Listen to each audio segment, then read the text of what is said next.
અંકલેશ્વરમાં ગણેશ વિસર્જન દરમિયાન બંદોબસ્તમાં હાજર પોલીસકર્મી ઉપર હુમલો થતાં ખળભળાટ મચી જવા પામ્યો હતો. પોલીસકર્મીની હાથના ભાગે ઈજા પહોંચતા સારવાર અર્થે ખસેડવામાં આવ્યો હતો.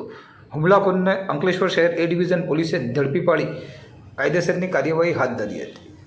અંકલેશ્વરમાં ગણેશ મહોત્સવની પૂર્ણાહુતિ થઈ છે, ત્યારે મંગળવારે મોડી સાંજના સમયે ગણેશ વિસર્જનની પ્રક્રિયા ચાલી રહી હતી. તે દરમિયાન શહેરના ભરૂચી નાકા વિસ્તારમાં ફરજ પર હાજર પોલીસકર્મી લલિત પુરોહિત પર અંકલેશ્વર શહેરના ભાંગવાડ વિસ્તારમાં રહેતા મહેન્દ્ર શંકર વસાવાનાઓ દ્વારા ચાકુથી હુમલો કરવામાં આવ્યો હતો, જેના કારણે પોલીસકર્મી લલિત પુરોહિત લોહી લુહાણ થઈ ગયો હતો. આ અંગેની જાણ થતાં લોકોના ટોળા એકત્રિત થઈ ગયા હતા. આ અંગે માહિતી મળતી વિગતો અનુસાર હુમલાખોર નશાની હાલતમાં હતો અને અન્ય પોલીસકર્મીઓ સાથે માથાકૂટ કરી રહ્યો હતો. તે દરમિયાન લલિતભાઈ નામના આ પોલીસકર્મી તેને કહેવા જતાં તેણે ચપ્પુ વડે હાથના ભાગે હુમલો કરતા પોલીસકર્મી લલિતભાઈ ઇજાગ્રસ્ત થયા હતા.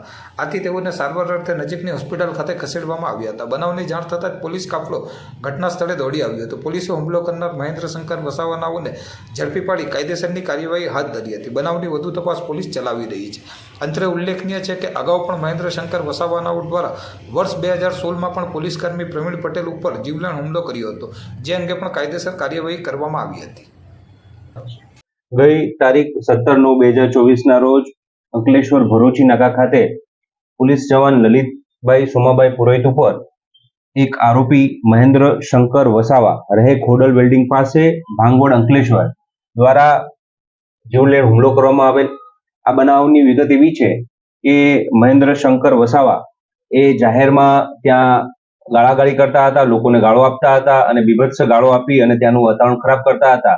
એ દરમિયાન ટ્રાફિક નિયમનમાં રહેલ લલિતભાઈ પુરોહિત દ્વારા આ પ્રકારની પ્રવૃત્તિ અને આ પ્રકારનું કાર્ય નહીં કરવા માટે જણાવતા અને તેને રોકતા ઉગ્ર થઈ આ વ્યક્તિએ તેમના ઉપર ચાકુ જેવા હથિયારથી જીવલેણ હુમલો કરેલ.